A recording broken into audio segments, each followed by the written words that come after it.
우리가 어느 한 사람이 성도됨을, 그리스도됨을 언제부터 알 수 있을까요?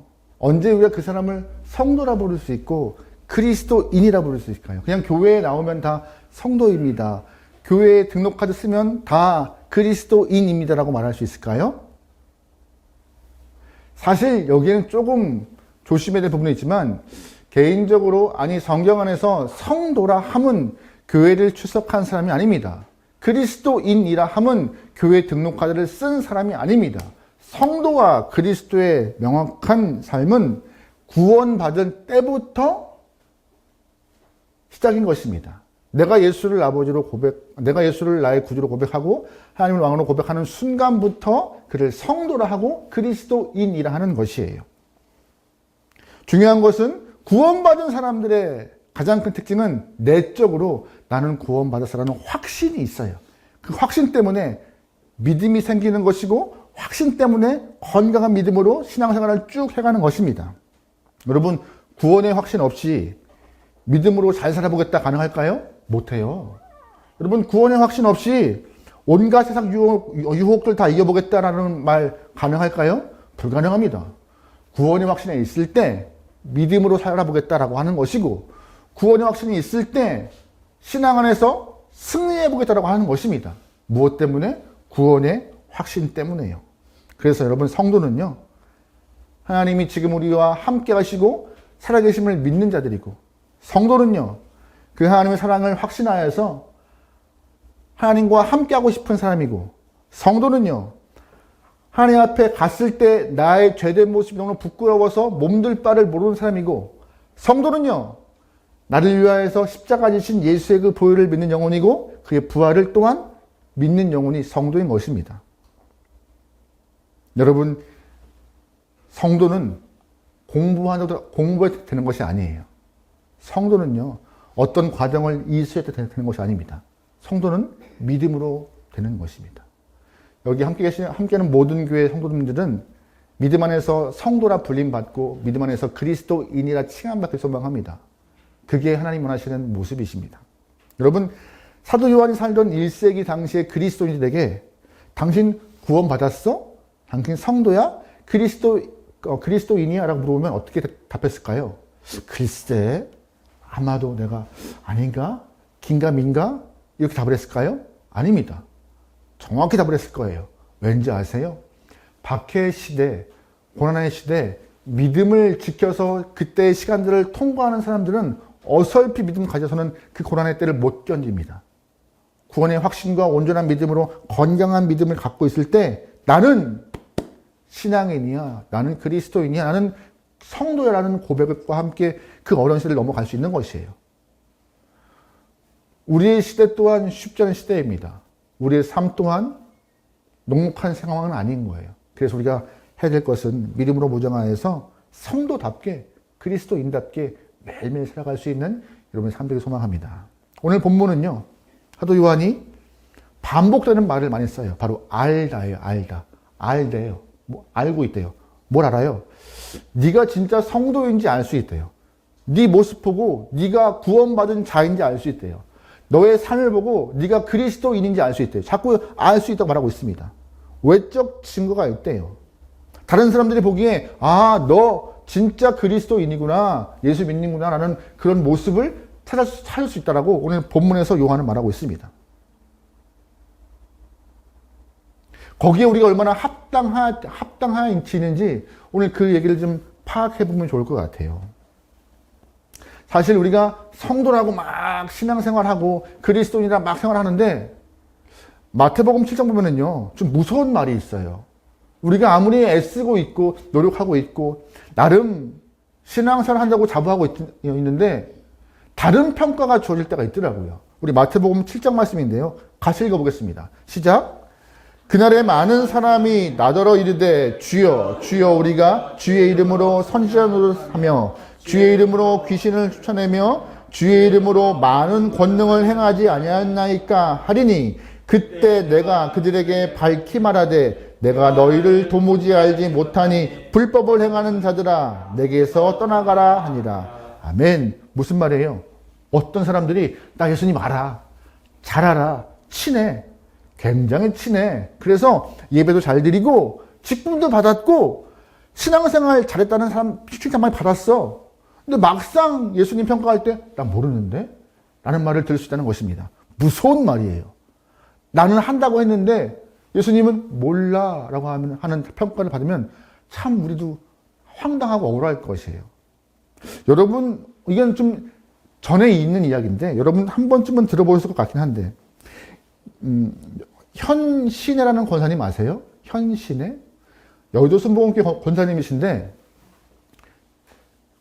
김일성 종합대학을 졸업하신 탈북민이세요. 탈북민이신데 신앙생활을 하시다가 뒤늦게 공부를 더 하셔서 2대 북한학과 교수님까지 하셨던 분이세요. 그 권사님께서 꿈 이야기를 하셔요. 근데 꿈 이야기가 너무 유명해요. 그냥 꿈 이야기, 꿈? 환상 아니에요. 뭐 그런 거 아니게 꿈이에요, 꿈. 권사님이 어느 순간 잠을 자고 있는데 꿈을 꿨대요. 꿈에서 죽어 천국을 간 거예요. 꿈에서. 얼마나 좋아. 죽어서 천국 가니, 꿈에서 천국 가니까는. 천국문 앞에 가니까는 흰색 옷을 길게 내려뜨리고 입고 있는 분이 문 앞에 딱 서 있더랍니다. 누가 봐도 예수님이신 거예요. 너무 권사님이 꿈속에서 좋아가지고 막 뛰어가서 예수님, 저 왔어요. 현권사예요. 저 아시죠? 그만하니까 예수님께서 누구 꿈에서 저 모르세요? 현권사인데 저 탈북에서 열심히 신앙생활 했고 많은 일을 했는데 저 모르세요? 예수님? 누구?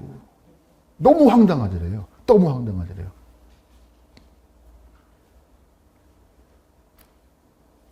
너무 억울해서 자기와 함께 신앙생활하고 있던 여러 권사들의 이름을 내보기도 했고 급기야는 혹시 예수님 이건 꿈이에요, 꿈? 조현기 목사님 아세요? 누군지 아시죠? 여의도 순복음교회 담임 목사. 누구? 조현기 목사님이요.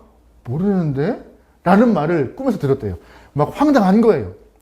형 권사님이 안 되겠다. 그래서 교계에 많은 분들의 좀 어르신들이라는 목사님들의 이름을 한 명씩 다 대기 시작했는데 모르는데 이렇게 답을 듣기 시작했다고 합니다.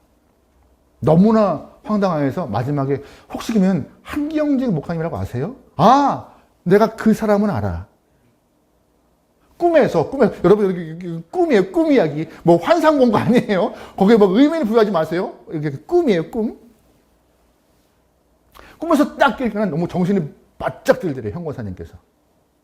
본인이 탈북한 이후 열심히 사업도 하고 뭐 이렇게 교편에서 학생을 가르치면서 모아놨던 돈들을 다 북한 선교에 기부하면서 똑바로 신앙생활을 하겠다는 결심을 가지고 이 꿈 얘기를 많은 분들에게 했던 그때 한때가 있었어요. 한때. 그때 아마 이 조목사님이 당황했을 거예요. 꿈 이야기지만 꿈속에서 자기를 모른다. 이건 꿈이지만 의미를 부여하지 마세요. 자꾸 의미 없어요. 어쨌든 무서운 말입니다. 우리가 신앙생활 열심히 해요. 직분도 받아요.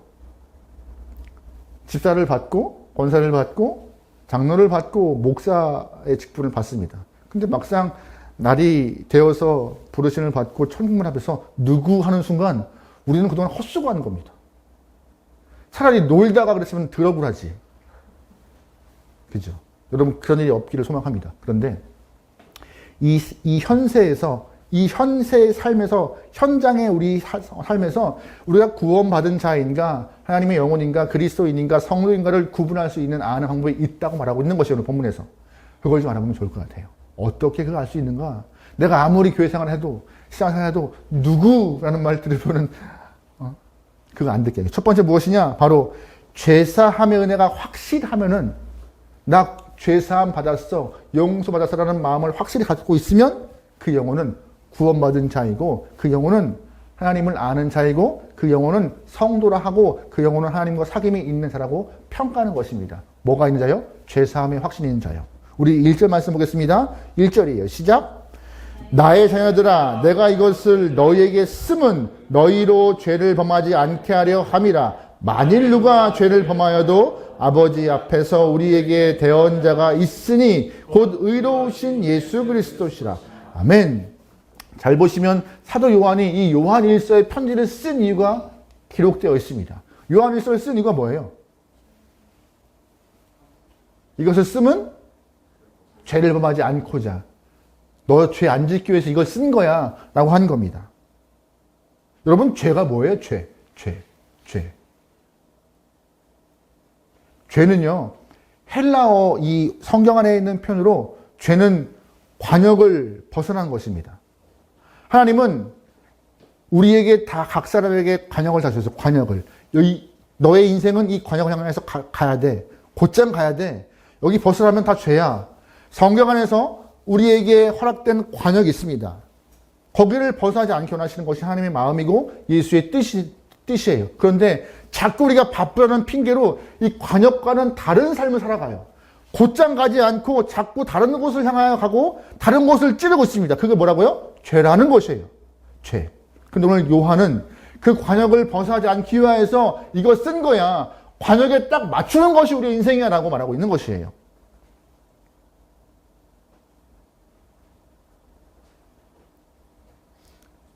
죄를 짓지 않는 것 중요합니다. 근데 질문 드려보죠. 우리가 죄 안 지을 수 있나요? 이게 문제예요. 우리가 열심히 관역을 향해서 활시를 당기고 쏜다 한들 우리의 인생이 정확하게 관역에 꽂힐 수도 있겠지만 빗나갈 일이 훨씬 더 많다는 거예요. 죄를 이겨낼 수 있는 부분이 우리에게는 그런 힘이 없습니다. 매 순간 넘어지고 매 순간 꺾이고 매 순간 죄를 짓게 돼요. 그때 어떻게 해요? 분명히 요한은 이걸 쓸 때 너 죄 짓지 않기 위해 쓴 건데 자꾸 우리는 죄 때문에 힘들어져요. 그때 어떻게 되는 거예요? 말씀하세요. 혹시 지난주 말씀 기억하세요? 예수와 사귈 때 빛 대신 하늘 앞에 나가야 하는 것이고 나가서 뭐 하는 거예요? 저 왔어요 예수님 인사하고 끝인가요? 아닙니다. 왔을 때 뭐 하는 거예요? 자백하는 거예요. 나 살다 보니 이러한 관역 빗나가는 일을 했네요 하나님. 자백할 때 믿으시고 의로우신 그분께서 나를 뭐 하신대요? 용서하신대요. 오늘 그 얘기가 이어지는 거예요. 그리스도인이라 함을 어떻게 알 수 있느냐? 우리가 관역을 빗나가는 인생 살아갈 때 오늘 본문과 같이 나와서 이야기하래요. 그러면 이 1절 후반부에 우리를 위하여서 누가 준비되어 있대요? 주 앞에 나오면요. 누가 준비되어 있대요? 대언자가요. 대언자가 뭐예요? 대언자는요. 헬라어 표현으로 돕는 자, 중보자, 위로자, 변호사입니다. 우리를 대언해주고 대신해주고 위로해주고 힘들 때 힘 돋아주는 그런 자가 준비되어 있대요. 죄 가운데 빠지려 할 때 죄에 빠지지 않도록 돕는 자가 되는 분이 있대요. 죄를 졌을 때 우리 죄를 용서하시는 분이 있대요. 누구예요? 바로 그가 예수님이시래요. 그 예수의 대언자됨을 믿고 그분께 나아가는 것이 신앙인으로서 성도됨을 우리가 증거하는 모습인 것이에요.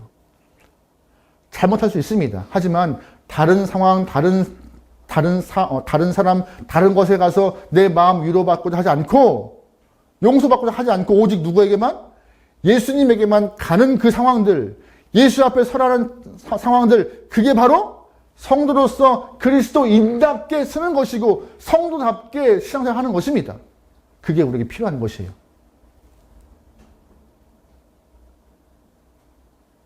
여러분 이 말씀에 오해가 없으면 좋겠습니다. 그러면 매번 용서할 때 그러면 죄 져도 상관없겠네? 매번 나갈 때마다 매번 용서하시는데 그러면 죄 지면 되겠네? 이 뜻이에요? 이거 아니에요. 용서하시죠. 하지만 용서함 때문에 무조건 죄지라는 말이 아닙니다. 죄를 범할 수밖에 없는 너희들이지만 예수와 함께 살면서 말씀을 지켜내어 아름다운 신앙을 갖춰가는 우리의 신앙의 모습이 필요한 것이지만 관역이 빗나갈 때마다 답이 없는 인생이 아니라 예수께 나와서 용서함 받고 답을 구할 수 있고 답을 얻어갈 수 있는 그런 영혼이 되라고 하나님이 안전장치 해주신 거예요. 여러분 혹시 서커스 보신 적 있으세요? 요즘에 서커스가 있나? 항상 서커스의 마지막 편에는 공중분해인 것 같아요. 공중분해. 근데 공중분해를 할 때 안전망으로 밑에 뭘 해놓죠? 그물을 깔아놓습니다. 그물을 왜 깔아놔요? 떨어지라고? 아닙니다. 신앙생활, 잘 타라고. 예수의 대원 되심이 그런 거예요. 우리 인생의 그물과 같은 거예요. 떨어지라고요? 아니요. 신앙생활 잘 해나가라고. 하지만 실수할 때, 반역 빗나갈 때, 죄 질 때 두려워하지 말고 도망가지 말고 죄졌어. 또 실수했어. 낭망하지 말고 포기하지 말고 예수 있음에 두려워하지 말고 나오라는 그 얘기가 똑같은 것입니다. 우리의 신앙은 예수님을 통하여서 용서받는 그 상황들, 하나님이 우리를 용서하시는 그 상황이 신앙인에게 신앙인답게 신앙인으로 쓸 수 있는 첫 번째 조건이고 첫 번째 은혜인 것이에요. 빛 대신 주님 앞에 설 때 내가 얼마나 부족함이, 얼마나 죄인됨이 드러나겠습니까? 그때 예수의 보혈로 덮으시고 용서하시고 보지 않으시려 하는 모습을 기억하시면서 의인이 아니지만 의인이라 칭하시는 그 하나님의 마음을 기억하시면서 주 앞에 나아갈 수 있는 귀한 영혼 되면 좋겠습니다. 미국에 사시는 권사님께서 미국 교회 전도지를 찍어서 보내주신 적이 있으세요. 근데 문구가 좀 독특한 문구가 있어요. 독특한 문구가. 눈에 확 떴는데 그 말이 이런 말이에요. No perfect people allowed. 어떤 뜻이에요? 완벽한 사람은 오지 마. 교회는 죄인들만 오는 것이고 교회는 부족한 사람 오는 것이야. 이런 문구가 전도지에 찍혀 있더래요. 황당하지만 저는 그 말이 100% 맞습니다. 세상은요, 수고하고 무거운 짐을 향하여서, 짐을 향하여서 주님이 초대하는 것이 교회인 것이에요. 또한 죄 때문에 힘들어하고 가슴 아파하고 공허함 때문에 낭망하는 영혼들을 부르는 것이 교회인 것입니다. 근데 그냥 오라고 하시는 것이 아니었어요. 어떻게 해요? 안전장치가 있으니 나와도 돼. 교회는 너희를 위하여서 대언자가 있으니 나와도 돼. 그와 함께 하면서 우리의 죄된 모습이 다 용서받을 수 있으니까 나와도 돼. 그거 믿어. 그걸 믿고 신앙생활 하는 영혼들이 구원받은 자래요. 죄사함의 확신을 갖고 있는 자가 구원받은 자래요. 죄사함의 은혜를 믿는 자가 성도래요. 죄사함의 은혜를 믿는 자가 그리스도인이래요. 여러분, 우리가 예수의 보혈을 믿고 기도할 때마다 용서함이 있음을 믿으십니까? 여러분 성도이신 거예요. 여러분 그리스도인이신 거예요. 예수와 함께 살아갈 수 있는 귀한 영혼, 믿고 회개하고 자백하여서 우리의 죄가 용서받을 수 있는 여러분의 삶 되길 소망합니다. 아멘. 두 번째, 우리가 구원받은 사람, 하나님의 자녀, 그리스도인, 성도임을 어떻게 드러내요? 두 번째, 계명을 지키는 거예요. 뭘 지켜요? 계명이요. 3절 보겠습니다. 시작. 우리가 그의 계명을 지키면 이로써 우리가 그를 아는 줄 알 것이요. 아멘. 뭘 지키면 우리가 그리스도인지 안 돼요? 계명을 지키면요. 계명을 지키면. 4절 말씀에도 말씀을 지키지 않는 자가 거짓말쟁이래요. 말씀을 지키지 않는 자가 거짓말쟁이래요. 그리스도를 안다 말하면서 말씀을 지키지 않으면 그 영혼은 진리 안에 없는 자라고 말하고 있는 것입니다. 여기서 강조하는 것이 무엇이에요? 예수를 알면 뭐 하는 거예요? 말씀을 지키는 것입니다. 예수를 알면 순종하는 거예요. 그게 신앙이래요. 그게 그리스도인이래요. 말씀을 알면 말씀을 지키는 것이, 그리스도를 알면 순종하는 것이 성도라고 본문은 말하고 있습니다. 여러분, 진짜 믿음의 삶이 언제 시작되는가? 바로 말씀을 순종할 때 진짜 믿음이 시작되는 것 같아요. 아무리 생각해도 답이 없는데 자꾸 하나님은 말씀을 통하여 우리에게 시키시는 일이 있으세요. 그럼 그걸 묵인하고 넘어갈 수가 있을까요? 해낼 때 그게 믿음이고 그게 하나님의 기쁨 될 수 있는 요소라고 말씀하시는 것이죠. 우리가 창세기에 믿음의 조상이라고 말하는 아브라함을 보시면 갈 바를 알지 못하는 아브라함이 하나님이 가라 하시니 짐 싸서 식소를 다 끌고 그냥 이동합니다. 그냥 가요. 그게 가능할까요? 불가능합니다. 창세기 22장에서 하나님이 100세 때 주었던 그 아들을 아브라함에게 번제물로 잡으라 해요. 가능해요? 가능하지 않아요. 근데 그걸 해요. 순종해요. 여러분, 성도라 함은 어려울 때 순종함을 통하여서 확인될 수 있는 것입니다. 평소에는 우리가 할 수 있는 것을 해요. 하지만 힘들 때, 불가능할 때, 어려울 때, 말씀을 행해낼 때 그것을 우리가 보면서 저 사람 진짜 성도구나. 진짜 그리스도인이구나. 나는 계산할 수 없는 것인데 저 말씀 행하는 거 보면 진짜 믿음 갖고 있구나라고 평가하는 것입니다.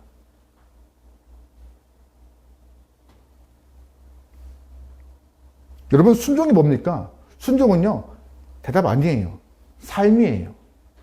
마태복음 21장 보면은요, 예수님이 두 아들의 비유를 들려주십니다. 한 집안에 두 아들이 있었습니다. 아버지가 큰아들에게 오늘은 포도원에 가서 일 좀 하지? 라고 말하니까 큰아들이 네! 하고 말합니다. 근데 잠시 후에 귀찮은 거예요. 안 가요. 아버지 속은 터지죠. 둘째 아들에게 둘째야, 오늘은 포도원에 가서 일 좀 하지? 둘째는 약속도 있고 일정이 빠져. 나 미리 있었는데 미리 말씀해 주시지 왜 저한테 아침에 싫어요 라고 한 거예요. 싫어요. 근데 아무리 생각해 봐도 일정이 있지만 약속이 있지만 상황이 좀 그래도 아버지가 말씀하시니 약속 취소하고 포도원에 가서 일을 합니다. 누가 순종한 자일까요? 첫째요, 둘째요? 둘째 아들에게는 일정이 있었을 것 같아요. 몸도 피곤했을 것 같아요. 그럼에도 나가서 일하는 그 자가 순종하는 자였어요. 대답하는 자가 순종하는 자가 아니라. 근데 우리의 신앙을 잘 보세요. 우리는 순종하는 자예요? 답하는 자예요? 답하는 자인 경우가 참 많습니다. 결단과 결심을 하는데 결단과 결심이 삶에서 순종으로 안 드러날 때가 많아요. 말씀을 아는 것과 삶으로 드러내는 것은 다른 문제인데 말씀을 안다고 우리는 순종했다라고 체면을 걸어요. 체면을 걸어. 그거 아닙니다. 본문은 정확히 말해요. 너희가 성도라고 그리스도인이라고 구원받은 자라고 어떻게 평가하고 어떻게 사람들이 알아봐? 딱 하나야. 말씀을 지켜내는 거야. 상황상 그게 되겠어라고 하는 그때에도 아브라함 같이 말씀을 지켜내는 거야. 다윗 같이 말씀을 지켜내는 거야. 바울 같이 목숨 걸고 말씀을 지켜내는 거야. 그게 바로 성도야라고 오늘 본문은 말하는 것이에요. 혹시 우리는 대답만 하고 있지 않습니까? 첫째와 같이 네 하고 멋진 답을 하지만 멋진 답 뒤에 행동에 붙지 않으면 그거는 하나님께서 뭐라 말씀하세요? 순종 아니라고. 사실 둘째 아들도 방금 비유해서 둘째 아들도 순종 안에서 포도원에 가서 일했습니다. 아버지 보시기에 이쁜 아들 같겠지만 조금 한 걸음대 보면은 첫째 아들이나 둘째 아들이나 다 기뻐할 수 있는 상황은 아니었던 것 같아요. 이왕 갈 거라면 처음부터 내 하지 그냥. 두 놈을 합쳐놓은 게 참 이쁠 텐데 한 놈은 내 하고 안 가고 한 놈은 안 간다고 가고 뭐 간 건 이쁘지만 이왕이면 태도도 이쁘게 하지. 그런데 제가 보기에는 둘 다 좀 부족해요. 성경에서 가장 완벽한 아들이 있었습니다. 어떤 아들이에요? 바로 예수였어요. 할게요. 갈게요. 질게요. 못 박힐게요. 다 순종했던 그 예수의 순종의 모습.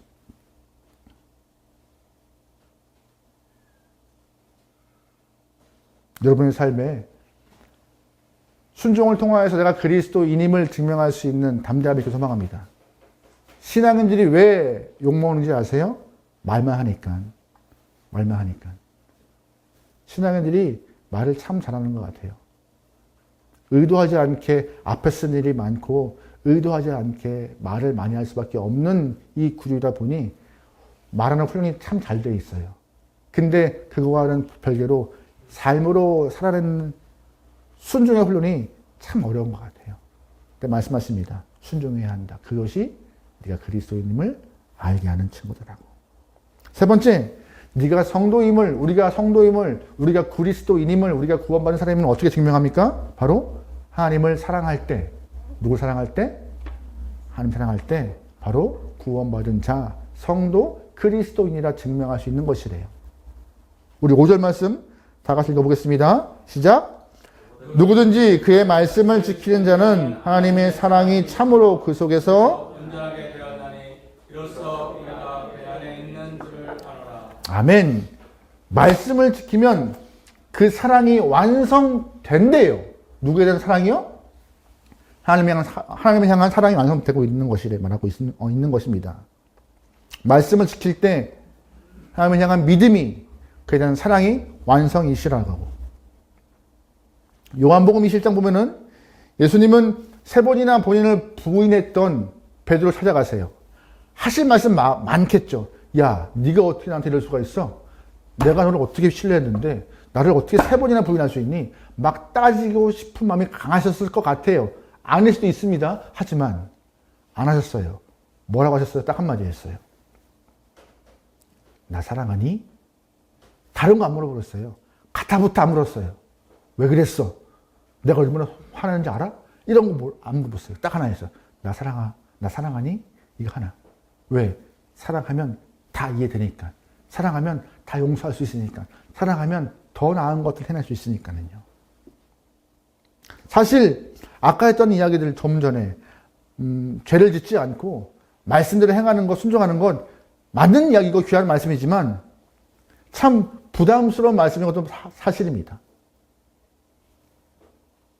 예수를 사랑하지 않는데 어떻게 죄를 짓지 않을 수가 있고, 예수를 사랑하지 않는데 어떻게 순종할 수가 있습니까? 사랑하지 않는데 죄를 짓지 않으려고 발버둥치고, 사랑하지 않는데 말씀 지키는 것은 그냥 율법주의인 거예요. 행동에 치우친 그냥 삶의 하나의 모습, 그거 신앙 아니라고 말하고 있는 것입니다.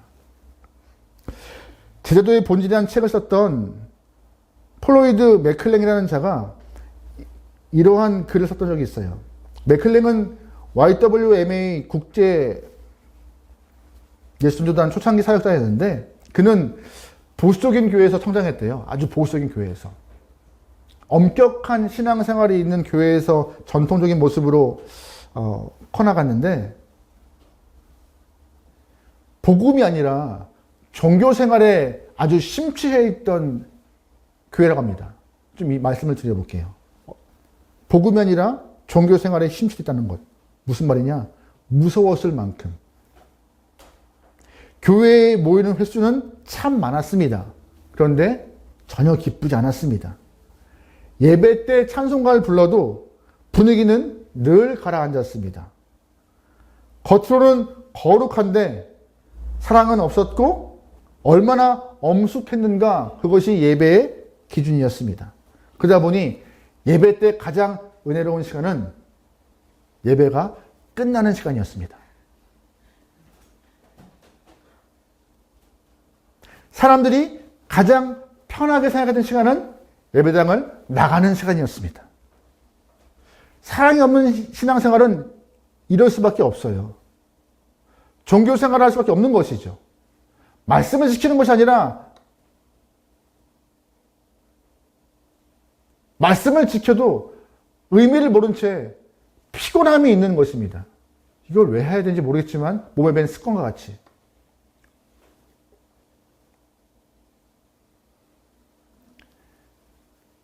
사랑이 없으면요, 그 어떤 종교적인 행위도 아무런 능이 없는 것입니다. 사도 바울은 고린도전서 말씀을 통하여서 아무리 방언을 하고 아무리 천사의 말을 하고 예언하고 능력이 있다 할지라도, 산을 옮길 만한 믿음이 있을지라도 뭐가 없으면, 사랑이 없으면 다 소용돌이라고 있어요. 사랑이 없으면. 우리가 예수를 믿기만 해서는 율법주의에서 못 벗어납니다.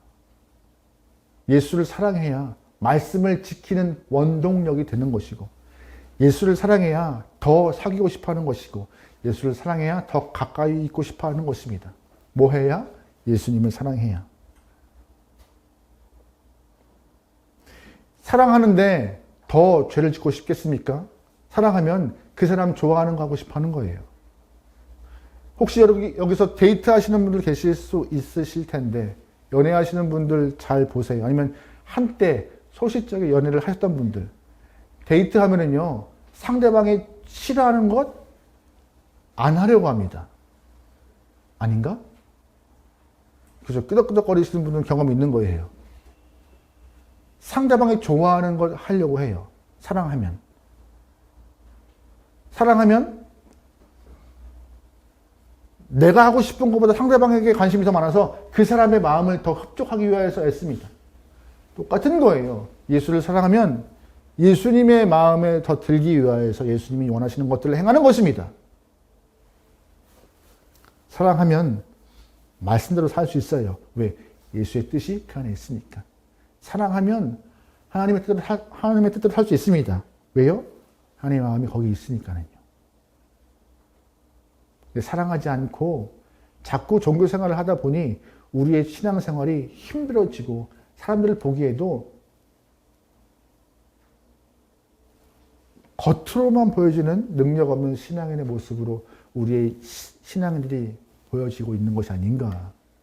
여러분, 그러기에 우리의 신앙이요, 우리의 믿음이 그리스도 예수를 사랑하는 마음으로 바탕을 갖고 말씀도 지켜내고 죄를 고백하고 용서도 받고 주와 함께하고자 하는 그런 열망함이 있는 귀한 영혼 되면 좋을 것 같습니다.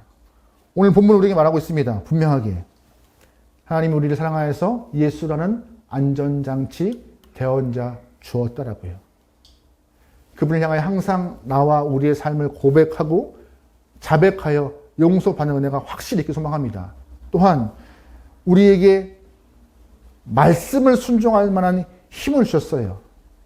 말씀을 주심으로 그 말씀을 따라가는 삶을 통하여서 주님과 동행할 수 있는, 더 가까이 할 수 있는 주의 뜻을 알아갈 수 있는 힘을 주셨습니다.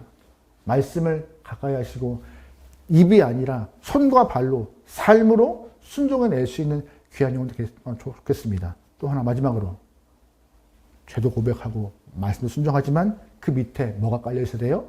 사랑하는 마음이요. 예수를 사랑하는 마음, 하나님을 사랑하는 마음, 그 사랑이 바탕되어서 고백도 하는 것이고 사귐도 하는 것이고 순종도 해낼 때 하나님은 우리를 향하여서 나 너 알아. 천국문 앞에서 너 알아. 누구누구 집사, 누구누구 권사, 누구누구 장로, 누구누구 목사, 너 알아. 반갑게 맞이할 수 있을 것이며 세상 사람들 또한 저 사람은 진짜 신앙인인데, 진짜 그리스도인인데, 진짜 성도인데라고 평가할 수 있을 것입니다. 오늘 말씀을 통하여서 주님께 흡족함을 드릴 수 있는 귀한 영혼의 삶이 되기를 주님으로 축원합니다. 아멘.